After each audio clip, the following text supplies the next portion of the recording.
Welcome to the 286th meeting of the Economic Club of Chicago. It's my pleasure to introduce those seated at the speakers table. As they call the names, I'd ask them to stand and remain standing until the introductions are completed. Please hold your applause until everyone's been introduced. Starting at my far left, Pat O'Brien, General Manager, Central Region, Swiss Air. Audrey Peoples, Chief Executive Officer, YWCA of Metropolitan Chicago. Art Velasquez, President, Azteca Foods. Spez Mikas, Principal, Mikas Studios. Ted Tetzloff, Partner, Jenner & Block. Tom Burrell, Chairman and CEO, Burrella Communications Group. Tom Quinn, Chairman of the Board, Archibald Candy Corporation.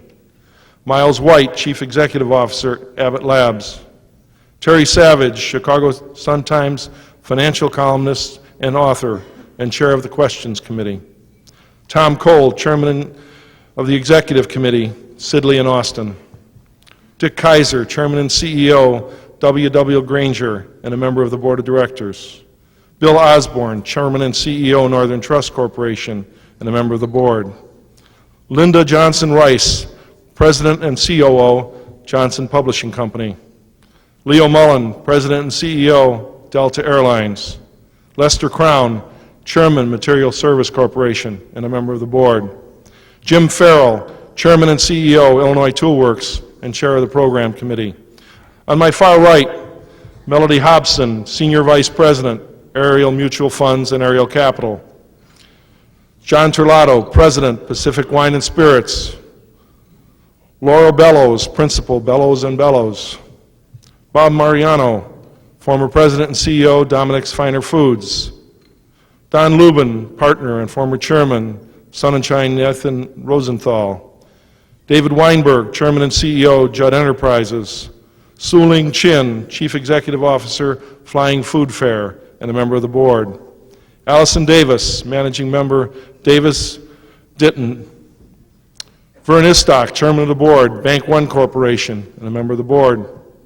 Bob Morrison, Chairman, President, and CEO, the Quaker Oats Company, a member of our board. Linda Wolf, Group President, North America, Leo Burnett and Company. Jack Greenberg, President and CEO, McDonald's Corporation. John Bryan, Chairman and CEO, Sara Lee. Andy McKenna, Chairman and CEO, Schwartz Paper, and Vice Chairman of Programs. Now if I could have a nice round of applause for our head table. The subject is Virtues of the Long View. About a billion times a day, people in over 200 different countries drink Coca-Cola. Coke ranks among the top 10 companies in any global poll you'll look at of top companies, most admired companies. Coke is there. But if you think those stats might lead the company CEO to relax even for a day, you don't know Doug Ivester, the Chairman and CEO of Coca-Cola. With a background in accounting and several years' experience with the accounting firm of Ernst & Winnie, working on the Coke account, Doug joined Coke in 1979. He quickly distinguished himself. 2 years later, at the age of 33, he became the youngest vice president in the company's history. 4 years later, Doug became the CFO and one of Roberto's most trusted and valuable advisors during a period of astonishing growth. In the years that followed, Doug broadened himself from finance to learn everything about the company's overall operations. He ran Coke's Europe's operations, leading the charge into Eastern Europe after the fall of the Berlin Wall, well ahead of everyone else in the international community. In 1990, he took over Coke's U.S. operations, and he immediately challenged the prevailing assumption that 2 to 3% annual growth was all that could be expected. He encouraged his managers to get out of the office, walk down the main streets of America, and identify every missed opportunity for Coca-Cola. By 1994, Coke's U.S. volume was growing at 7%.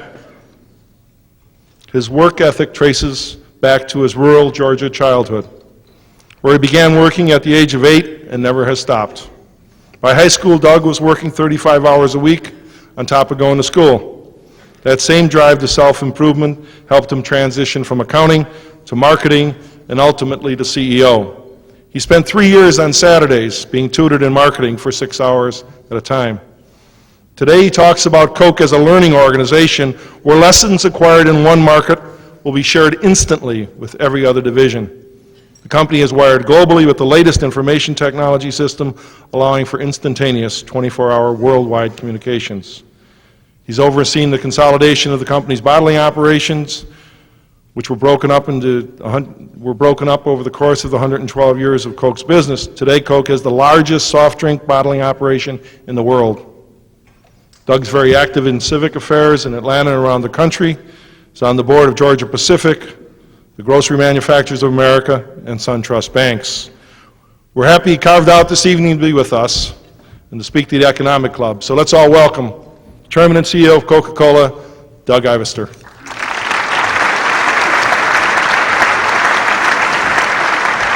Thank you, Phil.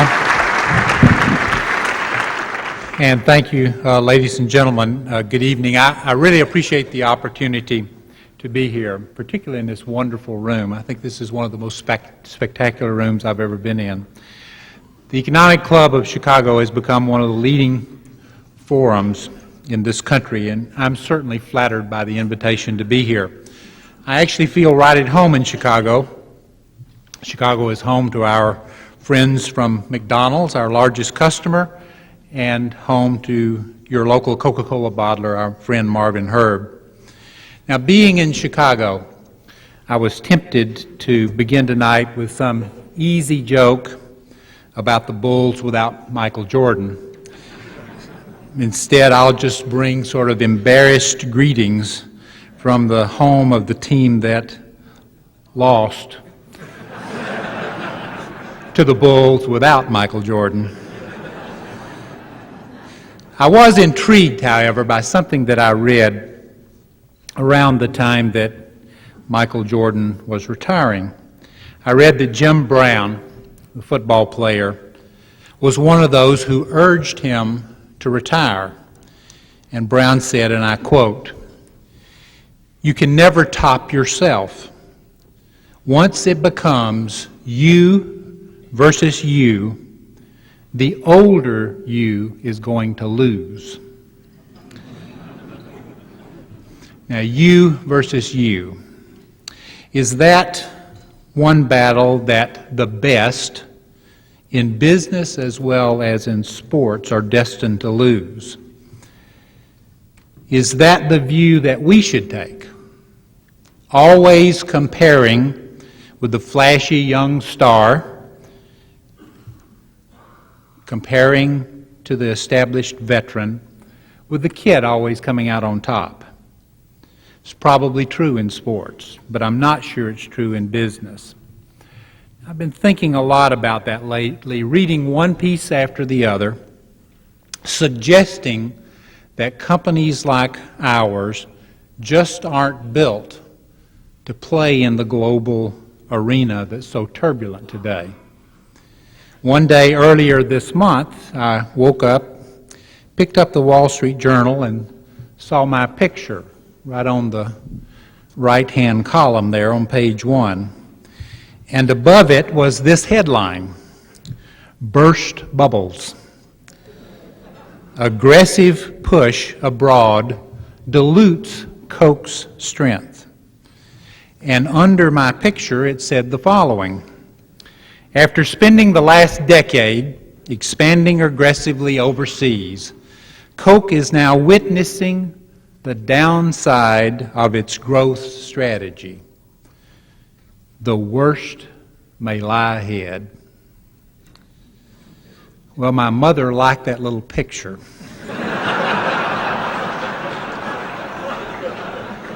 She's always glad to see me in the paper, regardless of what they say about me. But actually, I consider that article to be one of the better things that's happened to me lately.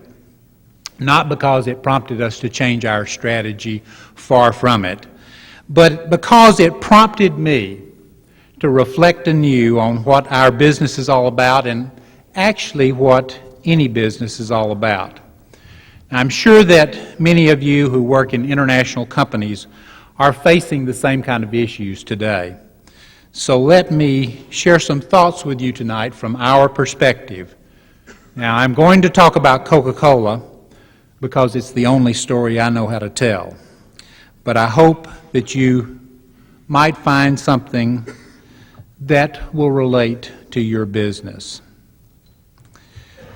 What we've come to realize in the past weeks and months is this. We've seen this movie before. We've seen this movie before. In fact, it comes down to 3 movies that we've seen before, and that's what I want to talk about tonight. I want to talk about what's now showing for all of us at the Coca-Cola Company and for us in the business world today, particularly the global business world. So for the next few minutes, I want you to go with me and let's check out what's playing at the Global Triplex Theater. Now, I know that most of the cinemas that are being built today have 24 screens, not just 3, but 24 screens would have made this an awfully long speech tonight. So at Cinema One is just right past the concession stand, and I would suggest that all of you stop there. You might want a 64-ounce, delicious, refreshing Coca-Cola. The movie in Cinema One is called Being There. It's not the brilliant Peter Sellers comedy, but it's a movie about the vast possibilities. It's the story of the global marketplace. And to win in the global marketplace, you literally have to be there. You can't sit at home and be global. You have to build a real local business serving real local people. Despite today's headlines, I believe that the last decade of this century is going to go down in history as one of unprecedented progress in the world economy. And the next decade will go down as one of unprecedented opportunity. There are 6 billion people on this planet. At the onset of this decade, only about half of them lived in conditions of noticeable or growing economic and political liberty. Today, those conditions have spread across the former communist world, across sections of Africa, across much of Asia, and virtually all of Latin America. And that's a good thing. It's a good thing in and of itself. It's a great thing for the emerging nations and for the businesses that want to serve them. Just look back 10 years ago. A decade ago, just like today, we were the world's leading soft drink company. But we had no business to speak of. Behind the Iron Curtain, no business in India, and only a token business in China. Since then, we've built a real Coca-Cola business in many places where we couldn't before. Take China as an example. China is no longer a startup for us. It's not some new remote outpost.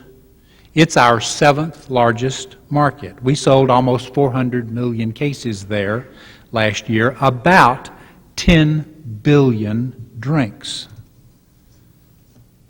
But the first step was being there. In my office, I keep a memento of one of the most dramatic first steps in our company's history, and it's a piece of the Berlin Wall. The fall of the wall 10 years ago this November did not mark the beginning of a global strategy for the Coca-Cola Company, but it certainly crystallized in one place at one moment our commitment to globalization. Within hours, our people were standing at the wall, passing out the real thing, sometimes through the concrete holes in the wall. We knew, as the old saying goes, you only have one chance to make a first impression. I was fortunate enough at that time to be in charge of our European business, and days later, just days later, I went to East Berlin to meet with the officials there, and I went with the head of our German office, our West German office at the time, a man named Heinz Witzorek, who grew up in East Germany.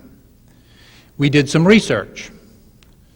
Well, actually, we just walked around. We walked around Alexanderplatz, and we talked to people, and we watched them smile.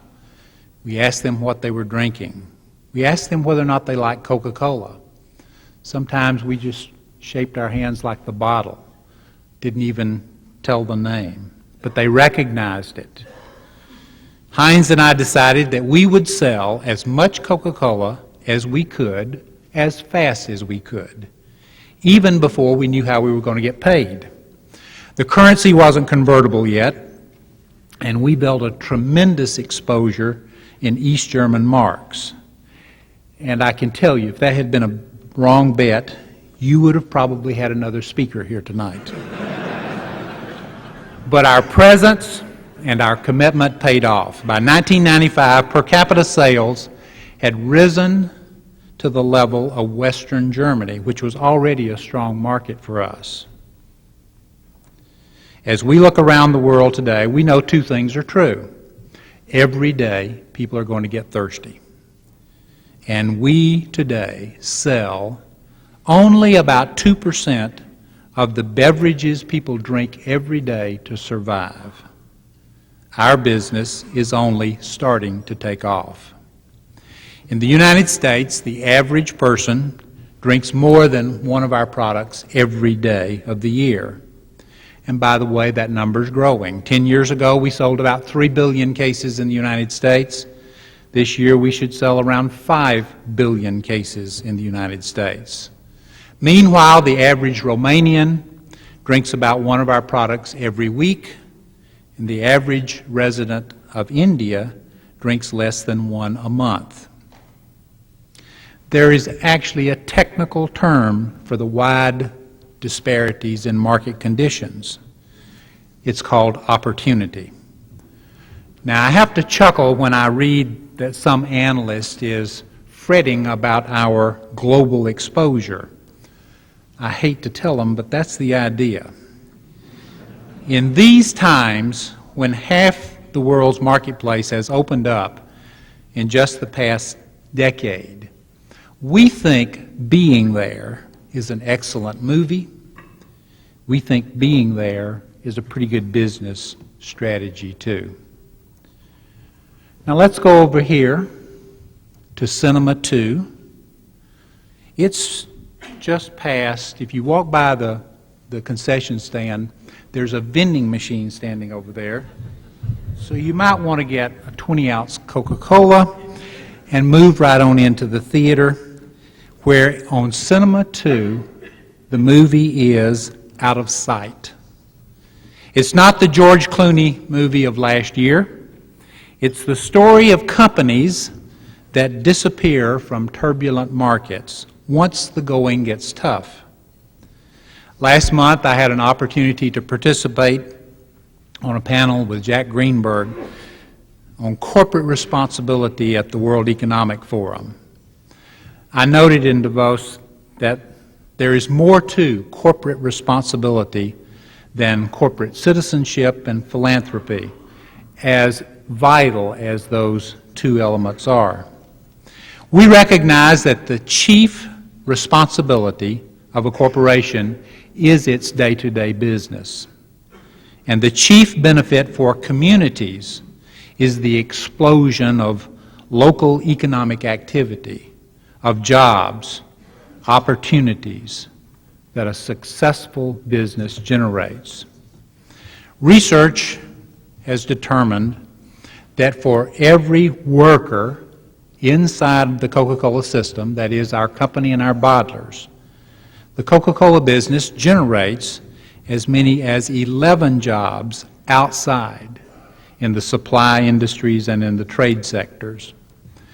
The impact is especially pronounced in emerging markets. That stands to reason. Capitalism doesn't usually begin with steel mills and automobile plants. It begins with consumer goods. Even in developing countries, many people can afford a candy bar, an ice cream, or a Coca-Cola. And for the entrepreneur, it doesn't take a lot of money. It doesn't take a lot in terms of either capital or equipment to get started in a small business like that. To get started in the Coca-Cola business, we'll give you your first cooler and ample credit. And that's how thousands of small businesses have got started around the world. But emerging economies are almost always prone to turbulence, almost by definition.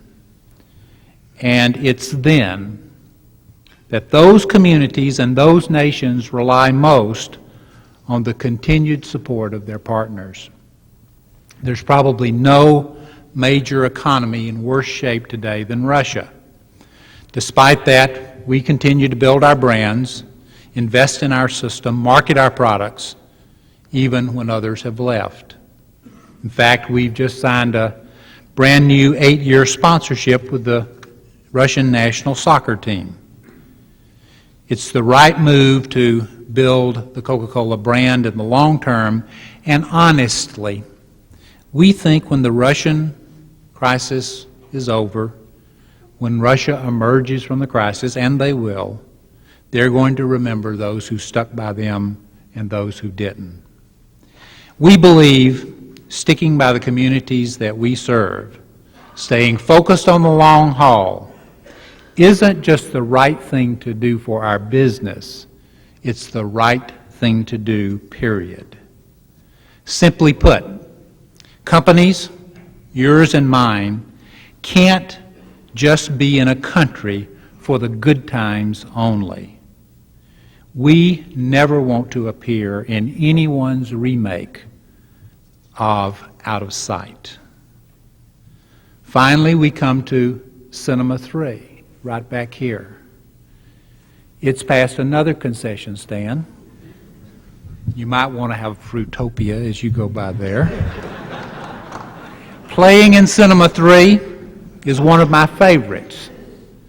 It's called From Here to Eternity. Not the classic with Burt Lancaster, but the story of a unique approach to the world of opportunity. It's the story of the long view. A business that's fixated on the short term could have easily shunned the United States in the 1930s, Europe in the 1940s, Latin America in the 1970s, and Africa in the 1980s. Fortunately, our company did not. We believe the global economy is real. We know that economies in recession will bounce back. And I want to cite 2 examples for you tonight. Europe experienced a terrible recession right after World War II, but by 1950, European GDP was back to pre-war levels. Companies that took the long view grew and prospered with the new Europe. Or just look at Mexico.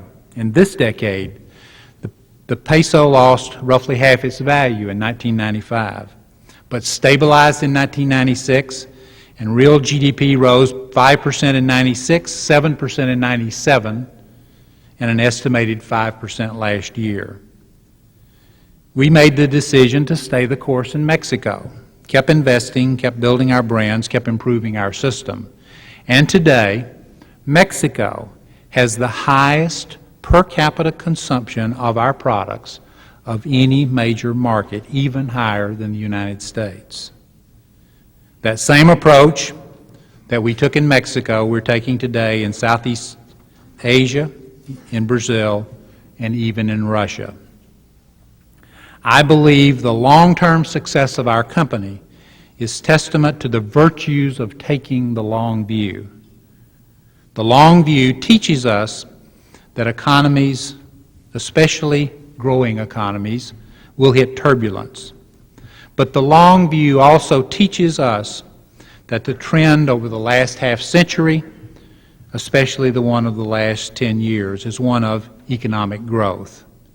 To be sure, the turbulence that we've seen in the last year and a half has been deeper and longer than we anticipated. But even in 1998, we set another volume record, and we really were within a whisper of our long-term target of 7 to 8% volume growth. One of the virtues of a 113-year-old company is that we've traveled over bumpy roads before. We've seen this movie before. We're focused not on the here and now, but from here to eternity. And like we like to say at the Coca-Cola Company, always. For us, it's not just an advertising slogan, it's a business strategy. I want to share one final thought with you tonight before we turn to your questions. And this is a passage from Fortune magazine. Another one of those articles looking at the prospects for continued growth at the Coca-Cola Company. And it reads as follows, I quote, "A weighty and serious investor looks long and with profound respect at Coca-Cola's record, but comes regretfully to the conclusion that he's looking too late. The specters of saturation and competition rise before him, and he reluctantly passes Coca-Cola by." The specters of saturation and competition rise before him, and he reluctantly passes Coca-Cola by. Fortune magazine, December 1938. Now, the problem with this article was its view. Its view was limited to a moment in time. It was a snapshot of the thinking in 1938. In fact, it was a clear snapshot, in fact. But it really wasn't the whole movie. We remind ourselves every day, no matter what the situation, not to rely on snapshots, but to visualize the entire movie, because that's where the lessons lie. Out of sight is what happens when companies don't have the faith to take the long view. But being there gives us a map for today's global environment, and from here to eternity sets the framework for our long-term vision. We're taking the long view. We are excited about the scenes to come down the road, and we hope you are too. Thank you for allowing me to be with you tonight.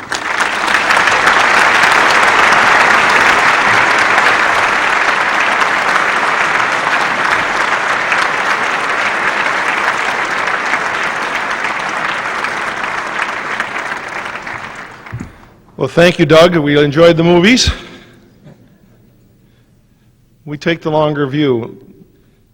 If the quarter-to-quarter pressure and the headlines, even though your mom liked the picture, the quarter-to-quarter pressure is there. I've seen you and Roberto and Don Keogh do the investment community and look at your investors, and Warren Buffett's usually in the crowd out in Sun Valley. What is your view, Warren Buffett, longer view, investors? How are you dealing with that today with China and Russia emerging as concerns? We're very fortunate to have, I think, a pretty stable base of investors. About $30 billion of our company's investment is held in the state of Georgia. And I think most everyone in the state of Georgia has a story about their grandfather or great-grandfather or their grandmother who sold their Coke stock. And it's looked back on as one of the saddest days in a family's life.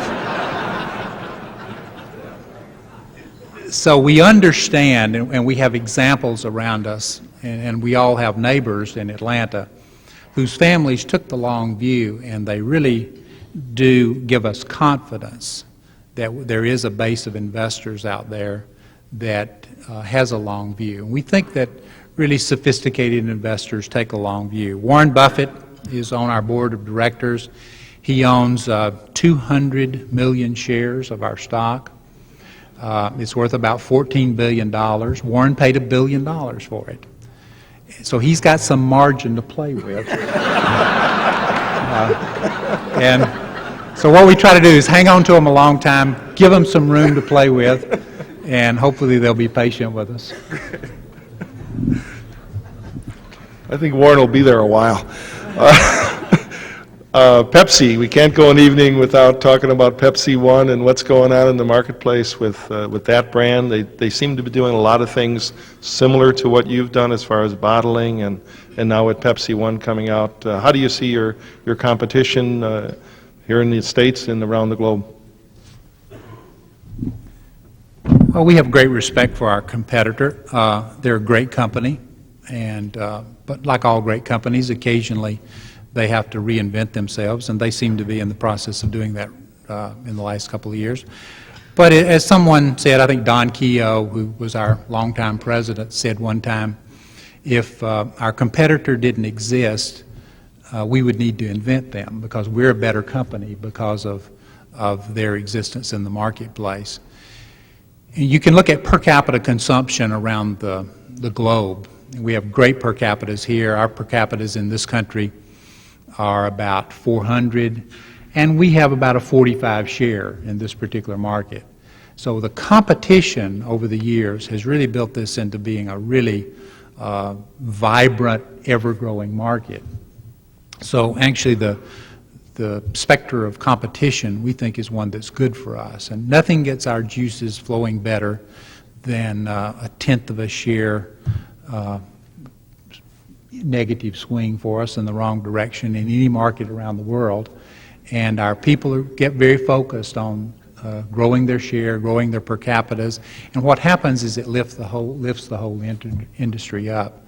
So we don't get particularly worried about somebody copying us. It's a bit of flattery when somebody copies us, and that just challenges our people to go out there and invent something new and invent something better. And I think we have products and packages today that we would not have if it were not us feeling somebody nipping at our heels a little bit.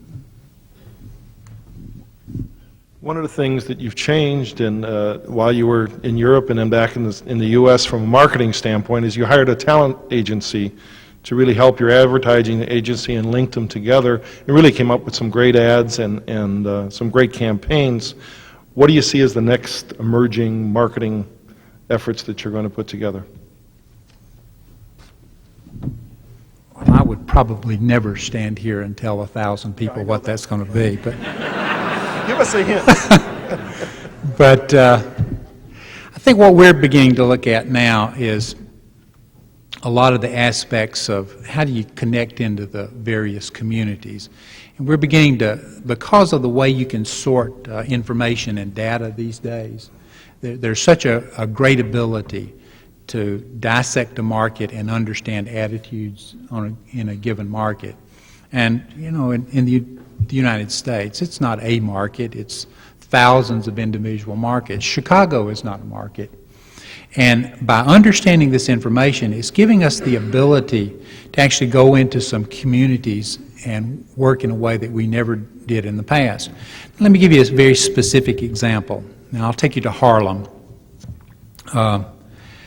We had some people who thought Harlem was a hard place to do business, and we were having a business meeting one day. And I said, I think I'll take the people who run Ho Chi Minh City and Hanoi and put them in New York, and they'll think Harlem is wonderful compared to what they see every day in those marketplaces. And let's see if we can understand the good things about doing business in Harlem. So we organized an effort for Harlem. We went to the Apollo Theater. We had 600 people show up for jobs. We hired people who live in Harlem, who work in Harlem, who love Harlem, and who doesn't see it as a particularly bad or tough place. We've organized that group. We've begun investing in that particular community. I spent a couple of days up there just a month or so ago. And I couldn't be more proud of what our company and our system is doing to create jobs, to create community spirit. Now, you'll see some things there that you won't see other places. We let them design a truck. That's a graffiti art truck, but it's theirs. They like it. It relates to that particular community. And we're learning so much more about how to go into a community and how to bring the community in and so we can be part of it and a constructive part of it. And I think ultimately it's the community aspects, is dissecting the information and the relationships in such a way that we can be a positive contributor and still do a great business. And by the way, our business in Harlem is booming right now. The Olympics are much in the news. Coca-Cola has been identified very closely with the Olympics, as other brands have. How do you see the recent events? What's your attitude towards the Olympics, and how do you see sponsorship in the future? It's a good question, and it's a question that we get often. Coca-Cola has been associated with the Olympics since the modern movement started. We were their first sponsor and have been the longest continuous sponsor of the Olympics. I think you have to separate what's happening today into two components. On one hand, you have the Olympic spirit, you have the athletes, you have the Olympic Games.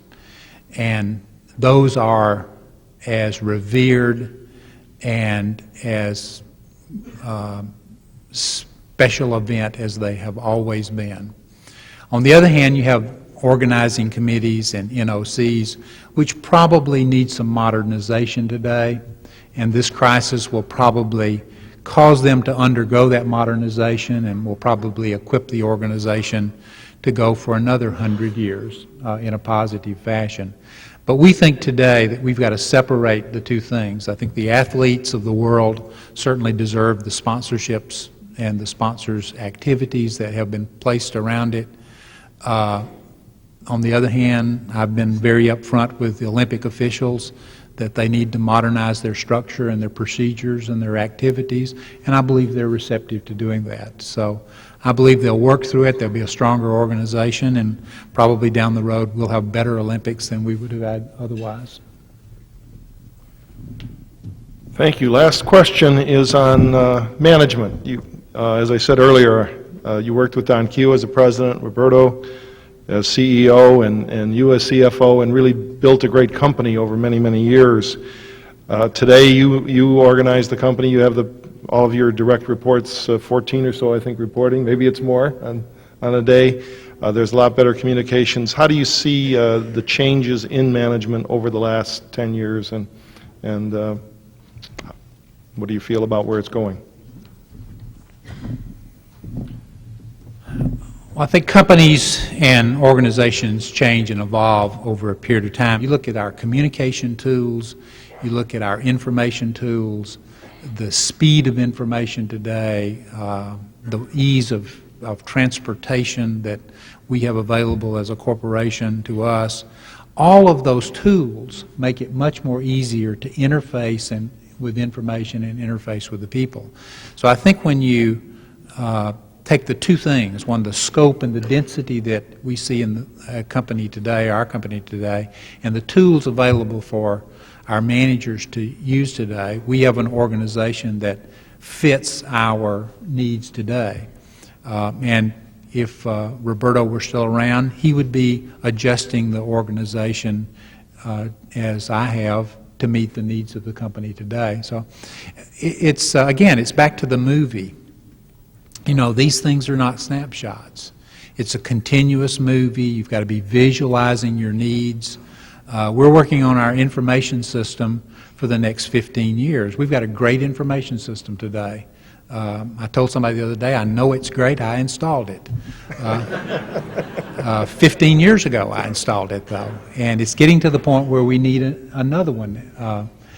And so it's visualizing what is going to take place in the future. It really is focusing on what that movie is going to be like and not getting frozen into the snapshot that might be the current reality.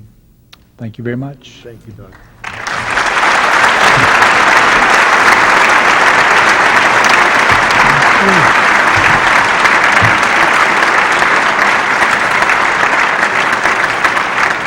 Thank you all for coming. Thank you, Doug, very much. We enjoyed the movie and appreciate your being here and all Coke does for our communities.